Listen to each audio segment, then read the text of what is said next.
প্রত্যেক জাতির জন্য আমি পশু কুরবানির এই নিয়ম করে দিয়েছি, যাতে করে সেই জাতির লোকেরা সেসব পশুর উপর আল্লাহ তাআলার নাম নেয় যা তিনি তাদের দান করেছেন। সুতরাং তোমাদের মাবুদ তো হচ্ছেন একজন, অতএব তোমরা তাঁরই সামনে আনুগত্যের মাথা নত করো।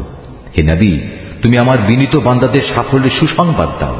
এ বিনীত বান্দা হচ্ছে তারা যাদের সামনে আল্লাহ তাআলার নাম স্মরণ করা হলে ভয়ে তাদের অন্তরাত্মা কেঁপে ওঠে। যত বিপদ মুসিবত তাদের উপর আসুক না কেন, যারা তার উপর ধৈর্য ধারণ করে, নামাজ প্রতিষ্ঠা করে, সর্বোপরি আমি তাদের যে রিজিক দান করেছি তা থেকে তারা আমারই পথে ব্যয় করে। আমি তোমাদের জন্য কোরবানির উটগুলোকে আল্লাহ তাআলার নির্ধারিত নিদর্শন সমূহের মধ্যে শামিল করেছি।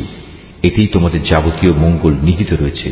অতএব কোরবানি করার সময় তাদের সারিবদ্ধভাবে দাঁড় করিয়ে তাদের উপর আল্লাহ তাআলার নাম নাও।